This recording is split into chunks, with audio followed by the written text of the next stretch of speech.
Está começando o nosso painel regional de hoje. Aqui no nosso estúdio já estamos recebendo a Adriana Flose, ela que é secretária municipal de Desenvolvimento Econômico e também é presidente da SIC aqui em Campinas. A Adriana foi uma das integrantes da equipe de transição do governo Tarcísio. Bom, mais uma vez eu queria agradecer pela sua presença. Seja muito bem-vindo ao nosso programa. Obrigada, Ju. É uma satisfação poder estar aqui na Rede Família com vocês, falando aqui para esse público que nos assiste.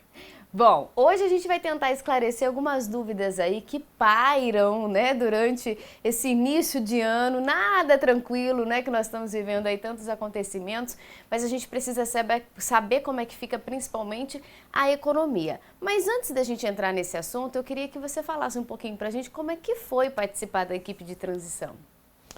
Olha, bom, recebi com muita alegria, né, surpresa, fazendo parte de uma equipe que estava trabalhando, era um grupo de 12 homens, só tinha eu de mulher, então já era bastante peculiar, e era um grupo que tratava tanto da área de finanças, quanto de gestão, cooperação internacional, relações internacionais e desenvolvimento econômico, considerando também ciência, tecnologia e inovação.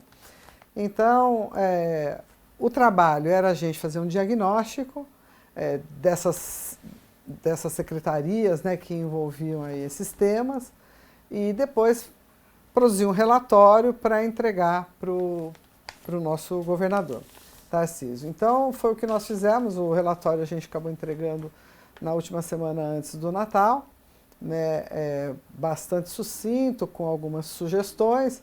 Eu fiquei, obviamente, com o vice-governador e mais alguns outros integrantes. Ficamos responsáveis pela área de desenvolvimento econômico, considerando que eu estive 2 anos no governo do Estado, né, na Junta Comercial do Estado de São Paulo, na JUCESP, 2019 e 2020.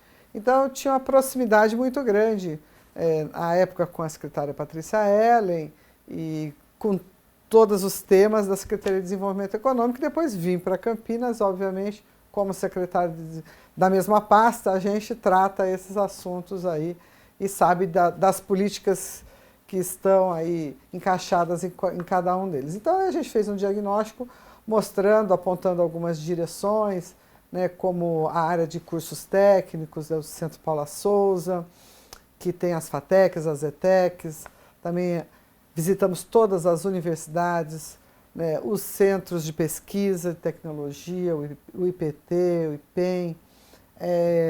Então foi assim, a FAPESP, foi bastante enriquecedor, porque a possibilidade de conhecer algumas estruturas que eu ainda não conhecia, com mais precisão, né, e depois poder relatar isso para o governador.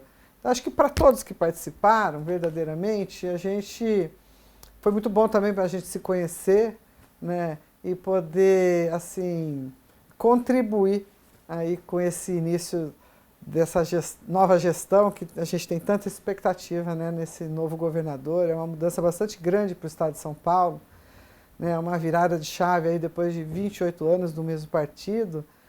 Então, acho que você vai dar um novo ar. Né? São novas pessoas que vêm em outra cabeça, e a gente está bastante animado com tudo isso, com certeza. Tá certo. Bom, a gente também, né? A gente espera que seja realmente aí um bom governo para todos. O ano só está começando, né? Só que a gente já percebe aí que esse 2023 começou de uma maneira bem agitada. São tantos acontecimentos que parece, inclusive, por conta até do tempo, né? Início de janeiro, a gente teve aquela frente fria que acabou aí mudando completamente o clima. Parece que a gente está lá para agosto já, né? Junho. Parece que já se passou muito tempo. A gente observou aí, a gente viu muitos movimentos, tanto a respeito do governo federal quanto a respeito do governo estadual. E a pergunta que fica, que muitos se fazem desse cenário atual, é como é que ficam as projeções, né, agora para esse ano? Como é que a gente consegue analisar a questão da economia? Porque não dá para basear a economia somente nas expectativas, né? Precisam ser feitas as projeções, inclusive com os estudos que vocês já vinham realizando desde o final do ano passado. Como é que fica essa situação agora, para esse ano ou para esse trimestre? Eu não sei se a gente consegue falar em expectativa ou projeção para 2023 inteiro, né? Acho que não dá para falar mesmo, né? Mesmo porque o ano está só começando. Então, vai depender muito de alguns direcionamentos do que vai ser dado, em termos principalmente da política nacional, né? Então, a partir disso é que você vai aí considerar a projeção do crescimento, se vamos ter crescimento ou não. Quer dizer, a gente teve um ano difícil com a taxa Selic alta, juros altos, né? Mas mesmo assim a gente teve um crescimento na venda do varejo no Natal, um crescimento na Black Friday, né? Apesar de, às vezes, o valor do produto que se compra não foi tão alto, mas a gente teve um crescimento aqui em Campinas de 13,5% na Black Friday. É um crescimento bastante significativo, né? 4% aí nas vendas do varejo, do Natal. E isso demonstra aí que a economia, de certa forma, não foi, eu acho que não dá para a gente dizer que recuperou, que o varejo tenha recuperado as forças de tudo que se perdeu com a pandemia, né? Mas ele foi positivo. Se a gente olhar o número de empresas abertas, a gente teve uma diminuição do número de MEIs.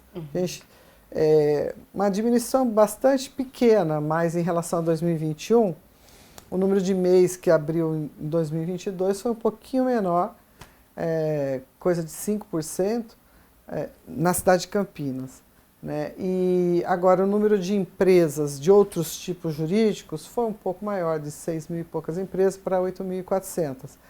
Então a gente tem aí uma melhora, um aumento das exportações também, que foi na casa de 26% de aumento de exportações do município de Campinas, apesar de não ser muito representativo em termos de macro, mas a gente teve um aumento de 26%, que já é alguma coisa. Então, agora, a projeção do que vai ser, ainda ninguém se arriscou a colocar, né?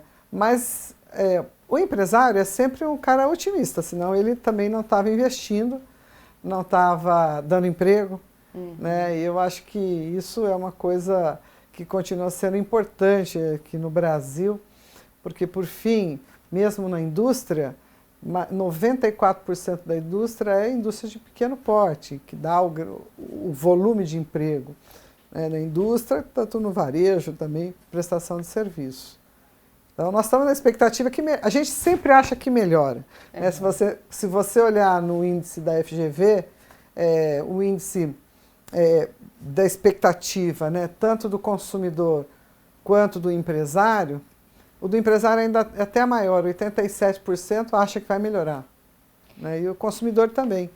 A gente 84% acha que vai melhorar. A gente vem nessa pegada já desde o início do ano passado, quando as restrições, né, definitivamente caíram por conta da Covid. A gente percebeu que esse retorno ele foi impulsionado por essa expectativa, né, tanto dos empresários quanto dos consumidores, né? E fato é que os números de 2022 mostraram isso, que realmente o pessoal estava entusiasmado e estavam afim realmente de recuperar o tempo perdido, se é que a gente pode dizer assim, por conta da pandemia, porque a gente sabe que foram necessárias as restrições, as medidas tinham que ser tomadas, né? Tinha que sangrar na própria carne, não tinha jeito, era o que tinha que fazer. Então a gente observa que realmente essa movimentação, tanto do varejo, né, quanto do empresariado, é realmente para uma retomada, né? As eleições, como sempre, quando existe troca de governo, sempre tem essa paradinha no começo do ano, né? Nessa troca de governo, vamos saber o que vai acontecer, vamos ver como é que vai ser. É meio que normal isso, nesse momento, né? Essa insegurança ou até essa inquietação do mercado, Sim. Né? Porque o Brasil tem uma dificuldade grande no ranking do Doing Business, né? De se pontuar de forma favorável para que o mercado estrangeiro veja o país como um lugar bom para se investir. Então, porque a gente está sempre muito mal ranqueado, né? Por mais esforços que se façam, você ainda tem uma dificuldade grande, porque a questão regulatória ela é muito complexa. Então, a gente tem que ter uma reforma aí bastante significativa administrativa e também tributária para tornar os negócios mais fáceis, né? Isso eu acho uma questão crucial para trazer o país num patamar que a gente fique cada vez mais atrativo para se buscar aí investimento internacional. De toda forma, a meta do governo do Estado de São Paulo, pela maneira como o novo governador está olhando isso, ele pretende buscar isso para São Paulo, porque São Paulo acaba se diferenciando. Obviamente a gente está dentro do país, né? No Brasil as regras tributárias nacionais são as mesmas, mas ver de que forma o Estado de São Paulo pode ser mais competitivo, porque é um país, né? O Estado de São Paulo é um país de grande destaque, né? E Campinas é uma cidade de grande destaque também, né? O nosso PIB aqui de 65 bilhões, ele equivale quase a 1% de todo o PIB do país. Então, é muito significativo. Nós somos o segundo PIB per capita do Brasil entre as metrópoles, estando atrás somente na metrópole de Brasília, né? Enquanto metrópole. Tivemos um crescimento maior, em termos de PIB, maior do que o estado de São Paulo, maior do que o Brasil. São Paulo foi maior que o Brasil, e a gente foi maior do que isso. Então, é o 10º PIB do país em termos absolutos. Então, nós estamos na frente de muitas capitais. O importante é como é que a gente faz para mostrar isso para fora, né? Então, demonstrar isso para ser atrativo, trazer empresas, e para isso acho que o governo do nosso prefeito Dário fez aí movimentos importantes, né, para atrair empresas, fazendo uma nova lei de incentivos fiscais, principalmente, né, tendo uma lei aí que ela é gradativa, dá oportunidade para quem vai investir menos e dá mais benefício para quem vai investir muito dinheiro. Então, isso faz com que a gente acabe se tornando atrativo. E eu vejo nesse movimento do novo governador também, fazer com São Paulo a mesma coisa, retomando determinadas pautas que foram perdidas, né? Benefícios fiscais que foram retirados e que deixou São Paulo aí numa falta de competição com outros estados, apesar de ser São Paulo, né? Mas a gente perdeu muita indústria, a gente perdeu muito mercado, e perder indústria, perder mercado, significa perder empregos também. Então, é sempre muito importante que tenha esse olhar, né? Não de guerra fiscal, mas de ajuste, para você poder trazer aí emprego e um olhar aí, principalmente para a inovação, para a ciência e tecnologia, porque é isso que traz novos negócios, né? Isso que traz uma nova ideia, uma nova possibilidade. A gente teve no final do ano passado aquela mistureba toda, né? Ninguém mais sabia o que estava comprando e nem para qual situação estava comprando. Foi uma mistura de eventos que algumas pessoas, inclusive, acharam que isso pode ter atrapalhado algum setor específico. Outras pessoas acreditam que não, que essa misturança toda aí ajudou, inclusive, para movimentar o mercado. Agora a gente já começa janeiro aí com as liquidações tradicionais também, né, de muitos setores aí, mas também com a chegada de muitos impostos. Sim. Como é que está essa situação? Como é que as pessoas estão reagindo a isso nesse momento? Olha, para o empresário pequeno principalmente, é muito difícil dezembro e janeiro. Dezembro porque ele tem que pagar o 13º. É difícil. É muito raro, principalmente numa condição que a gente vem vendendo para pagar a conta do dia seguinte, uma grande maioria assim, eles separar um dinheiro para pagar o 13º. Né? Então, você vê, as famílias estão endividadas, né, por conta de juros altos. Então, as pessoas também estavam com menos recurso na mão para comprar à vista. O pequeno empresário já sofreu, então, com o 13º em dezembro. Chega janeiro, é carnê de IPTU, é IPVA do carro, né, é matrícula de filho na escola. Então, depois, daqui a pouco, tem que comprar também todo o material escolar. Então, são muitos desafios no mês de janeiro. Aperta para todo mundo. Então, as lojas têm que liquidar mesmo para ver se alguém lembra de aproveitar uma liquidação e comprar alguma coisa. Já da gente ter tido um resultado bastante interessante no dia 25 de novembro, que foi a Black Friday, também a abertura do Natal aqui em Campinas, como eu disse, um aumento aí de mais de 13%, a gente teve também um número interessante do número de contratações em relação ao ano passado.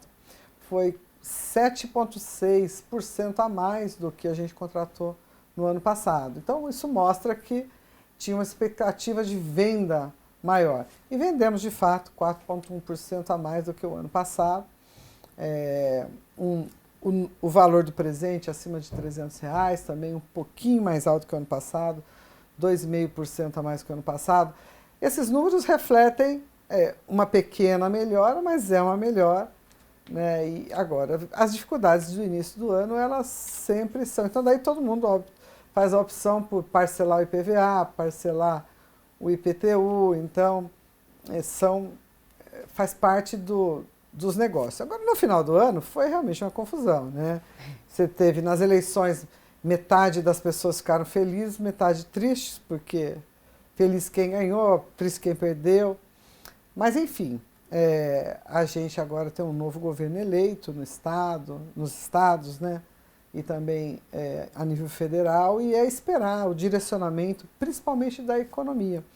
Porque, a depender dessa taxa Selic, desses juros que a gente vai pagar, é o preço do dinheiro, é o quanto a gente também perdeu no bolso, o quanto o seu salário deixou de poder comprar mais no supermercado, que no fim o item que mais vendeu foi o supermercado. Né? Porque as pessoas vão, em primeiro lugar, fazer compra no supermercado. Então, você teve um aumento de vendas nos supermercados, mesmo com o 13º. A gente entende esse momento do país, né, que vive esse momento de transição mesmo, né, o começo, o início desse novo governo. Por isso a gente precisa aguardar mesmo para saber o que vai acontecer aqui no Brasil. Mas na tendência que a gente observa a nível mundo, você inclusive participou agora há pouco tempo, né, de um evento importantíssimo em Nova York. O que a gente consegue analisar do mercado em relação ao mundo todo, né? Qual seria a tendência que provavelmente o Brasil deverá seguir ou não? O mundo apresenta um backdrop assim de recessão, né? A nível mundial. Então acho que o Brasil está numa situação um pouco melhor do que isso tudo. Né? A gente tem aí um agronegócio pujante, celeiro do mundo, né? Então acho que a gente tem muito a aproveitar nesse crescimento. Mas temos esse cenário mundial que é complicador para todos. No ano de 22, a gente todo ano fizemos a 10ª edição do evento, que chama Retail Conference. Começou como Fórum Regional do Varejo, e a gente se espelha nesse evento que acontece em Nova York, todos os anos, já há mais de 100 anos, que é a NRF, a National Retail Federation, que faz o Big Show, que é uma grande feira de varejo com todas as novidades de tecnologia para o varejo e para negócios, de forma geral. E, além da tecnologia, a gente tem um conjunto de palestras, são 3 dias de imersão, durante um domingo, segunda e terça-feira, sempre naquele frio terrível de janeiro de Nova York. Mas, assim, se você quer encontrar brasileiro conhecido no varejo, você vai lá que vai estar todo mundo lá. A gente tem uma das maiores delegações sempre do Brasil, todas as entidades ligadas a varejo estão lá, os bancos, as financeiras, os varejistas de supermercados, das grandes redes de varejo, está todo mundo sempre lá para olhar as tendências. A gente, nesse ano, acabou olhando muito para a questão da adaptabilidade, né? Essa capacidade que a gente tem de olhar o que está acontecendo no mundo e se adaptar para trazer para a sua realidade do seu negócio. Então, acho que esse é sempre um grande desafio. Eu frequento esse evento desde 2010, a gente faz questão de ir para poder coletar informações, trazer todos esses insights para a gente poder despertar aqui no mercado local, né, como ele se adaptar, o que ele tem que fazer. A gente teve época que, lá atrás, a gente achava, nossa, vai acabar o varejo físico, só vai existir o e-commerce. né? Depois, todo mundo viu que não, que é super importante, todo mundo quer ir na loja física também. Hoje as pessoas têm multicanais para poder comprar, né? A gente fala muito dessa multicanalidade, de como você quer ser atendido de todas as formas, né? E o quanto é importante cada vez mais a experiência do consumidor. Porque muitas vezes você vê que as pessoas vendem o mesmo produto, né? Você está com uma blusa lilás, então muitos lugares você pode achar uma blusa lilás mais ou menos similar. Mas por que você prefere comprar em determinado lugar? Não é só o preço, não é só o preço. Às vezes você paga até mais caro. Isso, mas é o conjunto de coisas que faz com que você prefira comprar de uma determinada forma. E hoje, passada da geração Z em diante, eles têm um comportamento de compra que realmente cada vez se compra mais pela internet, né? Compra, troca, manda de volta. Então, aquele volume de compras pela internet, mas querem ir na loja física também para experimentar, para olhar. Você compra de todas as formas, né? Acho que cada vez mais as pessoas compram por internet também. A gente tem um volume de vendas bastante grande nesse sentido. Na China você tem hoje 50% de vendas aí sendo pela internet de todo o varejo global. E o Brasil ainda não atingiu esse número, mas então existe mercado. Entende? Existe mercado. E agora, de que forma você se destaca? Porque também é uma vitrine infinita, mas também uma concorrência ainda maior, porque você pode estar em todos os lugares. Mas também não é mais aceitável que, se você tem qualquer tipo de negócio, se você não tiver uma presença no celular, em qualquer... No online, né? No online, entendeu? Se você pegar o celular e procurar uma pessoa, procurar uma loja e ela não existir, ela não existe. Não existe. Mesmo que ela exista fisicamente. Mas como assim, né? Se você não achar um dado sobre essa empresa, ou pelo menos o que ela vende, o que ela faz, então você tem que hoje se preocupar. E existem diversas formas de fazer isso, né? De forma barata, de forma fácil. E por isso é super importante que a gente esteja sempre falando desse assunto, trazendo essas tendências, porque ela pode fazer a total diferença do seu negócio continuar, ou de você desaparecer, porque se você não se adaptar, né, a uma nova forma como o consumidor quer gastar o dinheiro dele, você está fora do mercado, jogo, né? Está fora do jogo. Agora, é importante ter esse amparo, né? E aí a SIC entra com esse papel importante demais, porque a gente viu, principalmente na pandemia, quando o comércio físico teve que deixar de existir por algum tempo ali, né? E todo mundo foi para o online, muita gente não sabia como é que isso funcionava. Hoje essa ferramenta está um pouco mais fácil para as pessoas, mas ainda assim muitos sentem dificuldade. A SIC ampara, né? Quem é associado ali, inclusive ensina, dá cursos, prepara esse pessoal para esse novo mercado, né? É imprescindível. O que aconteceu na pandemia é que ele acelerou todo esse processo. Né? Uma coisa que a pessoa falava, não, eu vou fazer isso, eu vou fazer, de repente ela teve que fazer. Né? Mas teve gente que começou a fazer, mas quando ele começou a abrir a loja de novo, ele abandonou aqui. Né? E ele continua achando que ele vai vender só no balcão, só no balcão. E isso não existe mais. Você tem que ter tudo isso casado. Né? As pessoas gostam, era super importante, nem que o seu canal de comunicação seja através de um grupo de WhatsApp, para você receber uma oferta, para você receber um link de uma coisa que, olha, lembrei de você, essa personificação assim, da venda, todo mundo gosta de ser tratado de forma pessoal, né? Fala, nossa, ela lembrou de mim. Então, as pessoas gostam de ser tratadas dessa forma diferenciada.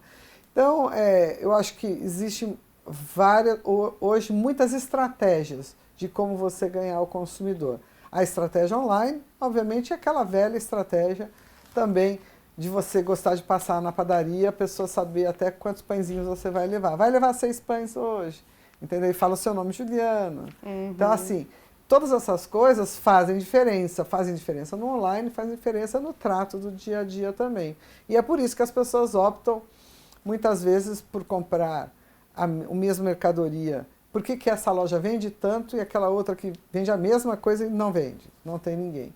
Então, acho que esse é sempre o grande desafio para quem presta qualquer tipo de serviço ou para quem está vendendo qualquer tipo de mercadoria.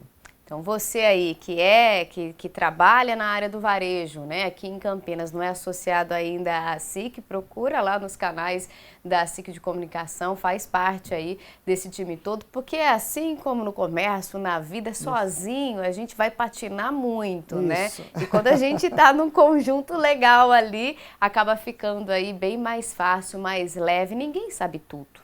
É normal, você não precisa saber tudo, você só precisa pelo menos ter contato de quem sabe. Estar com quem sabe já vai facilitar bastante, né? Essa é a principal parte.